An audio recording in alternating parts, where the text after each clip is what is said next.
परिक्रमा मार्ग में, श्री वृंदावन धाम में ये कूड़े का ढेर लगा हुआ है, कोई डस्टबिन बॉक्स की व्यवस्था नहीं है।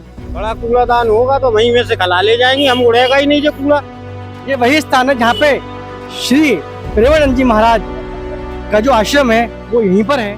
कुछ इस तरीके के व्यक्ति खुले में पेशाब करना ही पसंद करते हैं, जबकि आप देख सकते हैं मेरे जस्ट पीछे ये मदन मोहन मंदिर है जो कि काफी प्राचीन है। देख सकते हैं कि नाली भी यहाँ पर चौक है, क्योंकि कूड़ा है हवा के द्वारा बंदरों द्वारा। कहना चाहेंगे सोलो ब्रिज के माध्यम से तो इस चीज को अपने संज्ञान में ले और परिक्रमा मार्ग में डस्टबिन सोलो ब्रिज एक बार फिर श्री वृंदावन धाम से। अभी हम आए हुए हैं परिक्रमा मार्ग में और हम खड़े ललिता आश्रम के ठीक सामने। आप देख सकते हैं हमारे जस्ट सामने ललिता आश्रम है और हम इसी के सामने खड़े हैं। ये परिक्रमा मार्ग जा रहा है, जो श्रद्धालुगण है वो इसी मार्ग से होते हुए परिक्रमा अपनी पूर्ण करते हैं, परिक्रमा लगाते हैं। आज जो हम देखेंगे, आज हम पूरा सर्वे करेंगे परिक्रमा मार्ग का और देखेंगे कि क्या कुछ खामियां क्या हमें नजर आती है कोई या नहीं आती है, चाहे वो कूड़े को लेके हो, चाहे वो शौचालयों को लेके हो, चाहे वो किसी आम श्रद्धालु को कोई दिक्कत हो, हर चीज पे आज हम नजर बनाएंगे और देखेंगे कि परिक्रमा मार्ग में सब चीज ठीक है या नहीं है, किसी श्रद्धालु को कोई दिक्कत तो नहीं हो रही है। और जैसे कि आप देख सकते हैं कि हम ललिता आश्रम के ठीक सामने खड़े हैं, सामने आप कूड़ा देख सकते हैं कि कूड़ा काफी मात्रा में यहाँ पड़ा हुआ था, जिसको अभी हमारे जो सफाई कर्मचारी भाई हैं वो आप देख सकते हैं कि ट्रॉली में डाल रहे हैं, लेकिन यहाँ पर कोई डस्टबिन की व्यवस्था नहीं है। तो सोलर ब्रिज के माध्यम से जो भी हमारे नगर निगम के जो भी हमारे अधिकारीगण हैं, जो भी हमारे नेचर ग्रीन के अधिकारीगण हैं, उनसे मैं ये कहना चाहूँगा कि परिक्रमा मार्ग में कम से कम बड़े बड़े डस्टबिन रखने का यहाँ पे प्रबंध करें। हर 200 मीटर पे कम से कम यहाँ पर डस्टबिन व्यवस्था की जाए, ताकि जो गंदगी है वो परिक्रमा मार्ग में ना फैले। आप देख सकते हैं नाली भी यहाँ पर पानी भरा हुआ है नाली में, और ये कूड़ा यहाँ पर पड़ा हुआ है जो कि परिक्रमा मार्ग में ही है, लेकिन हमारे जो सफाई कर्मचारी भाई हैं वो उठा रहे हैं इसको। जो भी भंडारा वगैरह कराते हैं सुबह के टाइम पर, जो भी यहाँ पर प्रशासन सेवा होती होगी, ये वो लोग कूड़ा यहाँ पर डाल देते हैं आके। सर ने कई बार लोग अधिकारीगण से भी शिकायत की है इसकी, और सर का भी कहना है कि हाँ किनसे तुम्हारी हुई है लड़ाई? क्या हाँ हमारी हुई है, हो गई ढकेल वालों से। अच्छा, कई बार लड़ाई हो चुकी है हमारी यहाँ पे। अच्छा, ये देखिए निगम के कर्मचारी भाई हैं हमारे, ये कह रहे हैं कई बार लड़ाई भी तक हो चुकी है इस कूड़े को लेके। आपकी क्या राय है, यहाँ पे कूड़ेदान होना चाहिए बड़ा? और क्या, बड़ा कूड़ादान होगा तो वहीं में से खला ले जाएंगे, हम उड़ेगा ही नहीं जो कूड़ा। क्या बदलाव होने चाहिए यहाँ पर, आपकी क्या राय है? ये यहाँ पे एक स्टील वाला जैसे मथुरा में लगे हुए हैं 4-6 जगह, मैंने देखा है जा करके, ऐसे ही जहाँ बड़े बड़े स्टील के से वो रख जाएं डिब्बा से, और बामे से वो एक जैक वाला सिस्टम होता है वो खल जाता है।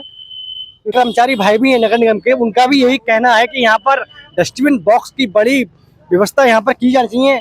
इतनी बदबू यहाँ पर आ रही है कि मैं आपको बता नहीं सकता, क्योंकि ये जीवों के लिए, जंतुओं के लिए भी कहीं ना कहीं हानिकारक है, और जो भी हमारे श्रद्धालु को दर्शनार्थी आते हैं उनके लिए भी, उनके हित कर रही है।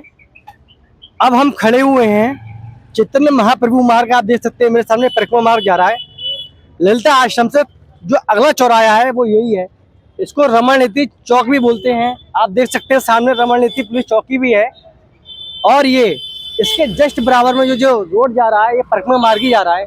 जो भी श्रद्धालु पर परिक्रमा लगाते हैं वो चैतन्य महाप्रभु मार्ग पे होते हुए सामने जाते हैं और अपनी परिक्रमा यहाँ से जो है आगे बढ़ते हुए अपनी पूर्ण करते हैं। ये जो रास्ता जा रहा है ये इस्कॉन के लिए जा रहा है, सामने सीधा रास्ता इस्कॉन है, और मेरे दाईं तरफ ये रास्ता प्रेम मंदिर की तरफ जा रहा है।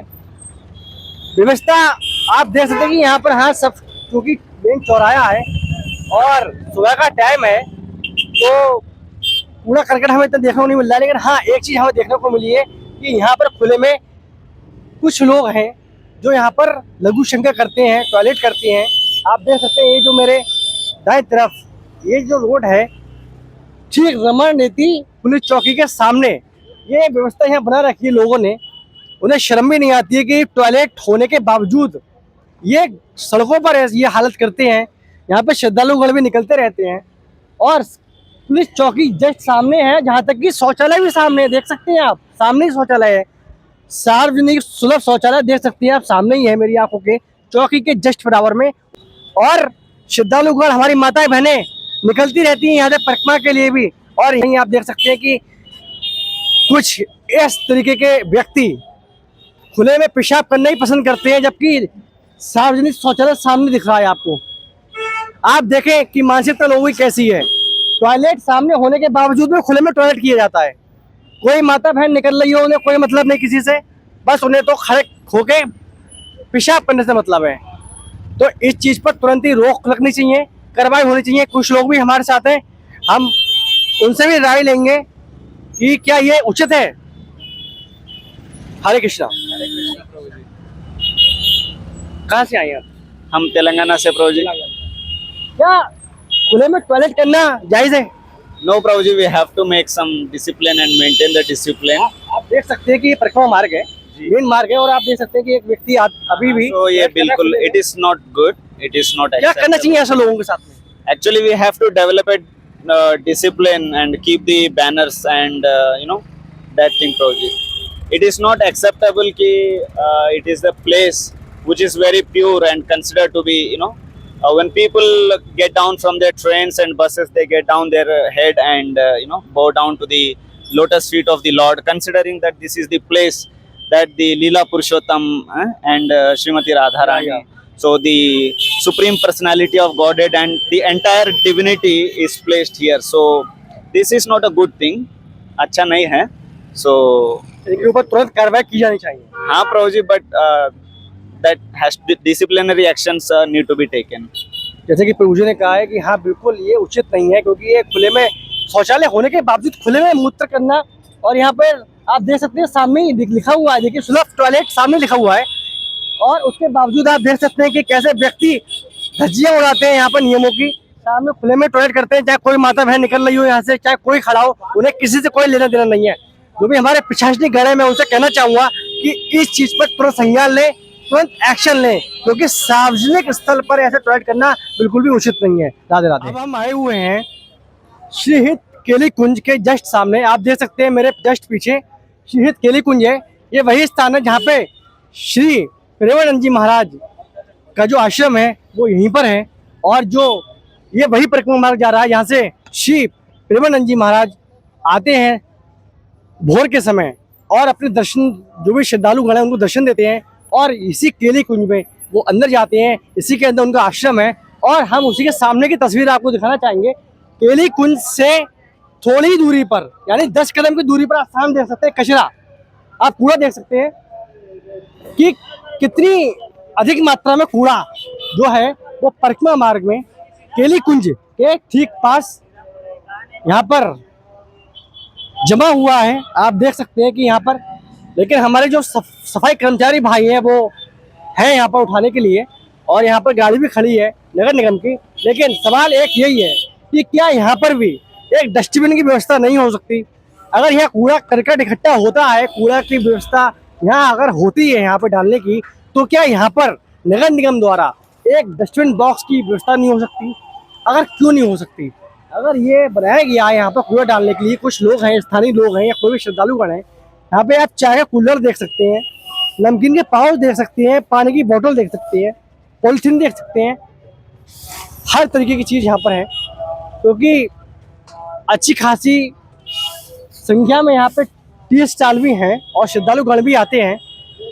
तो जाहिर सी बात है कि यहाँ पर वो चाय वगैरह पीते होंगे, नाश्ता वगैरह करते होंगे, तो उसके लिए एक बड़ा डस्टबिन बॉक्स यहाँ कहीं साइड में नगर निगम को रखवाना चाहिए, ताकि ये कूड़ा जो है वो परिक्रमा मार्ग में आ सके। क्योंकि श्री राधा केली कुंज जस्ट सामने है, और यहाँ पर भी भक्तों का तांता लगा रहता है, अम्बार लगा रहता है, क्योंकि परम पूज्य श्री हित प्रेमानंद जी महाराज अपने भक्तों को दर्शन देने के लिए इसी आश्रम में आते हैं, नित्य प्रतिदिन आते हैं, भोर के समय आते हैं। तो ये कूड़ा करकट होना यहाँ पर अच्छा शोभा नहीं देता है, क्योंकि ये परिक्रमा मार्ग है, श्री वृंदावन धाम है, यहाँ पर श्रद्धालुगण भी आते हैं।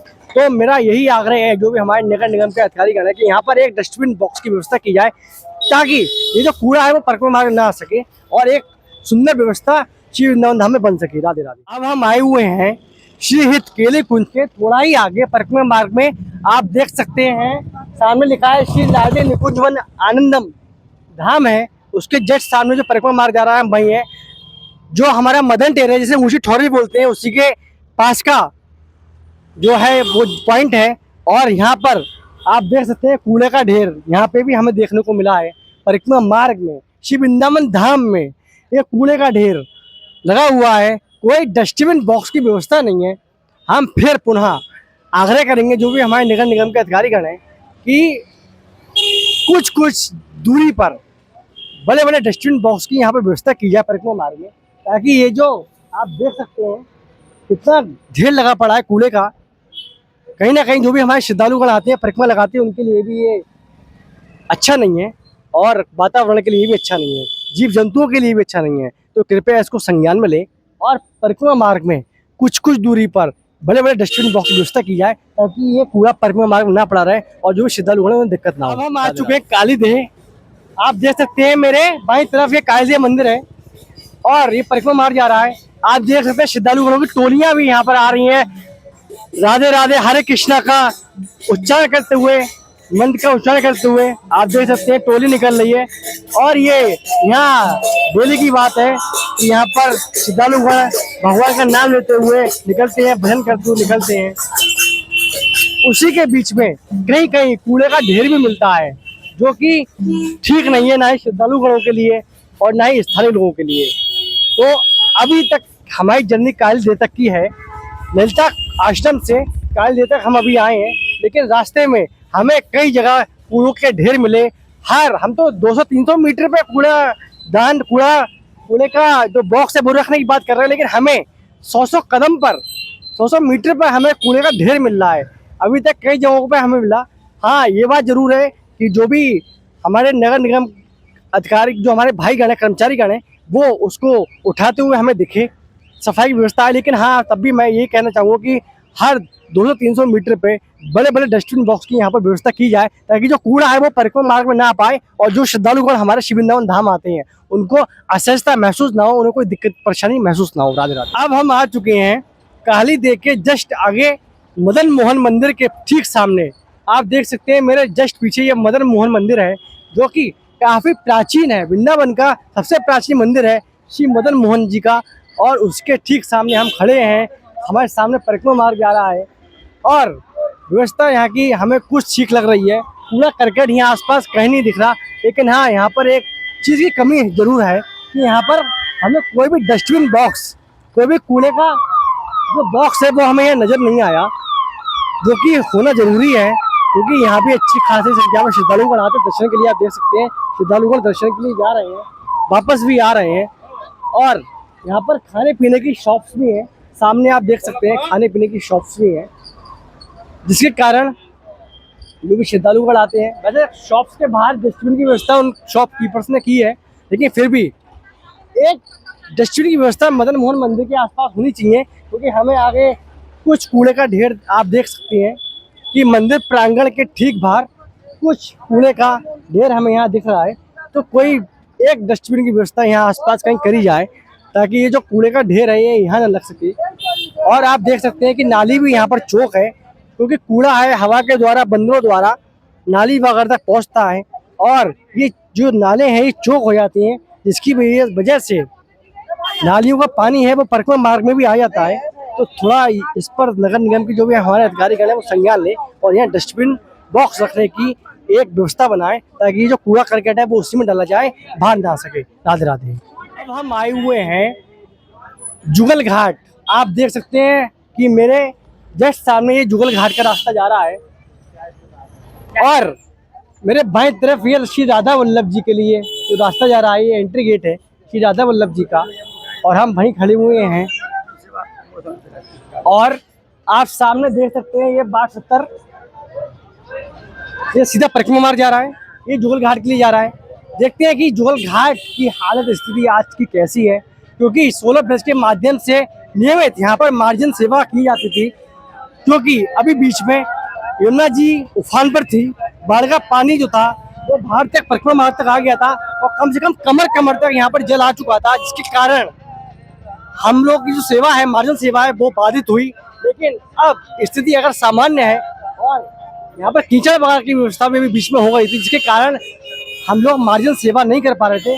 अब हम आने वाले टाइम में, आने वाले समय में फिर से मार्जिन सेवा शुरू करेंगे और जो भी त्रुटियां हैं, कमियां हैं, उनको फिर से पुनः ठीक करने का प्रयास करेंगे। अब हम जुगल घाट की तरफ और देखेंगे कि यहाँ की स्थिति कैसी है, क्योंकि काफी टाइम से हम लोग यहाँ नहीं आ पाए। सर्वे करने तो आए थे, क्योंकि यहाँ पर कीचड़ काफी ज्यादा मात्रा में थी और जल भी भरा हुआ था, क्योंकि अभी यमुना जी उफान पे थी और जल कमर तक था। इस मारे हम लोग यहाँ पर नहीं आ पाए थे, लेकिन अब जल निकल चुका है और जो कीचड़ है आप देख सकते हैं कि यहाँ वो भी यहाँ पर नहीं है। आज हम जायजा लेंगे, सर्वे करेंगे अंदर का कि क्या स्थिति है और हम आपको उस चीज से अवगत कराएंगे। हमारे साथ बने रहें। राधे राधे।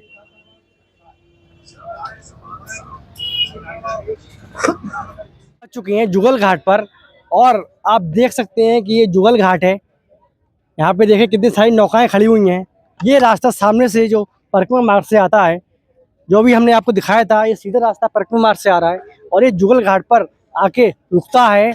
ये वही घाट है यहाँ पर 16 ब्रिज के माध्यम से 16 ब्रिज के माध्यम से मार्जन सेवा की जाती थी, लेकिन अभी बीच में बाढ़ की स्थिति श्री वृंदावन धाम में हो गई थी। यमुना जी का जल स्तर बहुत ज़्यादा बढ़ गया था, जिसके कारण हम लोगों की जो मार्जन सेवा है वो बीच में बाधित हुई और रुकी कुछ दिनों के लिए। लेकिन आज की स्थिति हम आपको दिखाना चाहेंगे, क्योंकि बीच में स्थिति काफ़ी भयावह थी, काफ़ी ख़राब थी। ये आप देख सकते हैं सामने कीचड़ का, ये कीचड़ देख सकते हैं आप, कितनी भारी मात्रा में यहाँ पर कीचड़ जमा हो चुकी है। ये वही स्थान है जहाँ पर 16 ब्रिज के माध्यम से मार्जन सेवा की जाती थी प्रतिदिन, लेकिन बीच में स्थिति काफ़ी ख़राब हो चुकी थी क्योंकि यमुना जी का जलस्तर काफ़ी बढ़ गया था। और आज भी आप देख सकते हैं कि कितनी अच्छी तादाद में यहाँ पर आप देख सकते हैं कीचड़ का जो मामला है वो यहाँ पर अभी भी है। आप देख सकते हैं भैंसें भी वगैरह भी यहाँ पर लेटी हुई हैं। कीचड़ काफ़ी अधिक मात्रा में यहाँ पर भरी हुई है, जिसके कारण मार्जन सेवा अभी भी कुछ दिनों के लिए बाधित रहेगी। लेकिन हाँ, हम घाटों की स्थिति आपको दिखा सकते हैं कि यहाँ से जल पूरी तरह से वापस जा चुका है। यमुना जी का जो स्वरूप था वो उसी स्वरूप में आ चुकी हैं और स्थिति पहले से सामान्य है। श्रद्धालुगण स्नान कर रहे हैं और नौकाएं भी चल रही हैं। 16 ब्रिज के माध्यम से हम फिर से जल्द मार्जन सेवा को पुनः शुरुआत करेंगे उसकी। जो हमारा नियम चलता था डेली मार्जन सेवा का, यमुना जी की स्वच्छता को लेके, यमुना जी के घाटों की सफाई को, वृंदावन को स्वच्छ रखने का जो प्रयास संकल्प हम लोगों ने लिया है, हम उस पर पुनः फिर से कार्य करेंगे और जल्द से जल्द जो हमारी सेवाएं की जाती थी श्री वृंदावन धाम में वो पुनः चालू होंगी और यमुना जी की जो स्वच्छता को लेकर जो हम लोग संकल्प लिया है, जो उसके ऊपर सेवा होती है, वो पुनः शुरू होगी। राधे राधे। श्री हरिवंश, अभी हम आए हुए हैं बाट 70। आप देख सकते हैं कि अभी हमने आपको जुगल घाट की स्थिति दिखाई थी और जुगल घाट का जस्ट पास में ये बाट 70 है और इसी बाट 70 के पास में आप सामने देख सकते हो ये कूड़ा जो डंपिंग यार्ड है ये बना हुआ है और राधा वल्लभ जी का एंट्रेंस गेट जो है वो भी जस्ट बराबर में है। परिक्रमा मार्ग सामने जा रहा है। आप देख सकते हैं कितनी अच्छी तादाद में श्रद्धालुगण जो हैं वो परिक्रमा मार्ग से जा रहे हैं और इसी के जस्ट सामने ये डंपिंग यार्ड जो है नगर निगम द्वारा ये बनाया गया है। और आप देख सकते हैं कि इसमें जीव जंतु अंदर हैं, बंदर हैं, भैंस है और कभी कभी कुत्ते भी अंदर चले जाते हैं। नगर निगम के जो भी हमारे अधिकारीगण हैं और जो भी हमारे कर्मचारीगण हैं, 16 ब्रिज ने पहले भी उनसे ये कहा था कि यहाँ पर एक गेट लगाने की व्यवस्था की जाए ताकि ये जो जीव जंतु हैं अंदर ना जाया करें, क्योंकि कभी भी कोई भी दुर्घटना इनके साथ घट सकती है। क्योंकि कूड़ा अच्छी खासी तादाद में आप देख सकते हैं अंदर है और यहाँ पे एक गेट का निर्माण किया जाए ताकि ये जो जीव जंतु हैं अंदर ना जा सके और इनकी भी जान को कोई जोखिम ना बने आने वाले समय में। तो इसलिए ये जो व्यवस्था है, एक नगर निगम के जो भी हमारे अधिकारीगण हैं, जो भी हमें देख रहे हैं, उनसे मेरा ये आग्रह है कि यहाँ पर एक गेट की व्यवस्था की जाए ताकि ये जो जीव जंतु हैं कभी कभी गलती से पॉलिथीन भी खा लेते हैं। कभी गाय माता जो हमारी हैं वो भी अंदर चली जाती हैं और वो भी पॉलिथीन खा लेती हैं, जो कि उनके स्वास्थ्य के लिए काफ़ी हानिकारक है। आप देख सकते हैं बंदर भी यहाँ पर हैं और बंदर भी कुछ व्यवस्था ही देखते हैं यहाँ पर खाने के लिए और ये कूड़ा भी बाहर फैलाते हैं, जो कि कूड़ा परिक्रमा मार्ग से बाहर भी कभी कभार आया जाता है और जो भी हमारे श्रद्धालुगण आते हैं, तीर्थयात्री आते हैं, उनको इन दिक्कतों का सामना करना पड़ता है। तो 16 ब्रिज के माध्यम से जो भी हमारे नगर निगम के अधिकारीगण हैं या नीचे ग्रीन के अधिकारीगण हैं, मैं उनसे यही आग्रह करूँगा यहाँ पे एक गेट का निर्माण किया जाए तब तक के लिए, जब तक ये यहाँ से शिफ्ट नहीं होता है। और ये शिफ्ट हो जाए तो बहुत अच्छी बात है, क्योंकि परिक्रमा मार्ग में डंपिंग यार्ड बिल्कुल नहीं होना चाहिए, क्योंकि दूर दूर के तीर्थयात्री श्री वृंदावन धाम में आते हैं और कूड़ा जो है परिक्रमा मार्ग में भी कभी कभार आ जाता है। ये जीव जंतु हैं, बंदर हैं, ये भी यहाँ पर फैला देते हैं, जिसकी वजह से समस्या का सामना जो भी श्रद्धालुगण हैं, स्थानीय लोग हैं, उनको करना पड़ता है। तो यहाँ पर एक गेट का निर्माण कराएं जब तक कि ये शिफ्ट नहीं हो जाता है और इसको शिफ्ट करने का भी प्रयास करें। राधे राधे। अब हम आ चुकी हैं केसी घाट। आप देख सकते हैं कि हमारे बाईं तरफ ये परिक्रमा मार्ग आ रहा है और सीधा ये जो है परिक्रमा मार्ग के लिए जाता है। यहाँ से परिक्रमा पूर्ण होती है, श्रद्धालुगण भी आ रहे हैं और मेरे जस्ट सामने ये केसी घाट का रास्ता जा रहा है। लेकिन यहाँ पर भी आप देख सकते हैं ई रिक्शे यहाँ पर खड़े हुए हैं। ये ई रिक्शा स्टैंड की तरफ से यहाँ पर कुछ बनाया है कि यहाँ ई रिक्शा खड़े हैं, यहाँ भी खड़े हैं, सामने भी खड़े हैं। लेकिन सबसे बड़ी बात कि यहाँ पर भी कोई डस्टबिन की व्यवस्था नहीं है। यानी परिक्रमा मार्ग में कुछ कुछ जगहों को छोड़कर हमें कहीं भी डस्टबिन कोई बॉक्स नहीं मिला, कोई बड़ा बॉक्स एक जगह कहीं रखा नहीं मिला। ये बहुत ताज्जुब की बात है कि शिव वृंदावन धाम में एक भी डस्टबिन बॉक्स जो है बड़ा बॉक्स किसी भी परिक्रमा मार्ग में कहीं नहीं मिला, कुछ जगहों के अलावा। और कूड़े के ढेर हमें हर जगह जमा मिले, परिक्रमा मार्ग में भी हमें कूड़ा मिला। और ये केसी घाट के ठीक सामने का नज़ारा आप देख रहे हैं कि यहाँ पे भी कोई भी डस्टबिन कूड़े का बॉक्स यहाँ पर हमें नज़र नहीं आया है। तो हमारी नगर निगम के जो भी अधिकारीगण हैं या जो भी नीचे ग्रीन के अधिकारीगण हैं, मैं उनसे आग्रह करूंगा सोलर ब्रिज के माध्यम से कम परिक्रमा मार्ग में हर 200-300 मीटर पे डस्टबिन बॉक्स की व्यवस्था की जाए, ताकि जो कूड़ा है वो परिक्रमा मार्ग में ना आ सके। और जो भी हमारे यात्रीगण आते हैं, जो भी हमारे श्रद्धालुगण शिव वृंदावन धाम आते हैं, उनको भी कोई दिक्कत का सामना ना करना पड़े। क्योंकि कभी कभी क्या होता है, कूड़ा परिक्रमा मार्ग तक आ जाता है, पानी भर जाता है, नाली चौक हो जाती है, जिससे कि नाली का पानी परिक्रमा मार्ग में तक आ जाता है, जिससे कि जो श्रद्धालु घोड़े परिक्रमा लगाते हैं, जो दंडोती परिक्रमा लगाते हैं, उन्हें बहुत बड़ी दिक्कत का सामना करना पड़ता है। तो इन चीज़ों को आप देखें और वृंदावन को स्वच्छ सुंदर वृंदावन बनाने का प्रयास करें। सोलर ब्रिज के माध्यम से भी हम यही अपील करेंगे कि डस्टबिन बॉक्स की व्यवस्था की जाए। क्योंकि आज की जो हमने रिपोर्टिंग की है, आज ग्राउंड पर हम घूमे हैं, हमने देखा है, तो हमें तस्वीरें काफ़ी विचलित करने वाली मिली। हमें जगह जगह कूड़े के ढेर लगे मिले, कूड़ा परिक्रमा मार्ग में भी मिला। और केसी घाट की स्थिति भी आप देख सकते हैं कि यहाँ पे भी कोई डस्टबिन का बॉक्स नहीं रखा है। सोलर ब्रिज के माध्यम से मैं यही कहना चाहूँगा कि ये चीज़ को थोड़ा संज्ञान में लें और जल्द से जल्द इस चीज़ पर कार्य करें। राधे राधे। यमुना महारानी का आप दर्शन कर सकते हैं, कितना पावन दर्शन है। आप देख सकते हैं श्रद्धालुगण यहाँ पर स्नान भी कर रहे हैं और श्रद्धा भाव से आप देख सकते हैं कि यहाँ पर लोग स्नान कर रहे हैं, नौका भी खड़ी है और हम भी आचमन करेंगे। क्योंकि ये हमारे लिए एक बहुत बड़े सौभाग्यशाली हैं हम कि हम श्री वृंदावन धाम में हैं और हमें यमुना जी का आचमन करने का सौभाग्य प्राप्त हो रहा है। तो हम भी आचमन करेंगे। जय श्री राधे। तो आज की यात्रा को हम यहीं विराम देंगे। हम यही कहना चाहेंगे सोलर ब्रिज के माध्यम से, जो हमारे नीचे ग्रीन के अधिकारीगण है, जो है नगर निगम के अधिकारीगण है, कि वो इस चीज़ को अपने संज्ञान में लें और परिक्रमा मार्ग में डस्टबिन बॉक्स की व्यवस्था करें। क्योंकि स्थिति काफ़ी भयावह है। सफाई सुथराई का पूर्ण रूप से ध्यान देना चाहिए। क्योंकि जो भी हमारे तीर्थयात्रीगण आते हैं और कार्तिक का महीना स्टार्ट होने वाला है, तो अगले महीने से बहुत अच्छी संख्या में तीर्थयात्री श्रद्धालुगण श्री वृंदावन धाम आएंगे और यहाँ परिक्रमा लगाएंगे। यहाँ काफ़ी महत्व है कार्तिक माह का। तो इसलिए आज से ही आप लोग इस चीज़ पर ध्यान दें और डस्टबिन बॉक्स की व्यवस्था परिक्रमा मार्ग में करें, ताकि जो भी गंदगी है वो बाहर ना आ सके और जो श्रद्धालु हैं उन्हें कोई दिक्कत का सामना न करना पड़े। राधे राधे। क्या आप भी वृंदावन का हित चाहते हो तो चैनल को लाइक कीजिए, कमेंट कीजिए, शेयर कीजिए और चैनल को सब्सक्राइब करना ना भूलिएगा।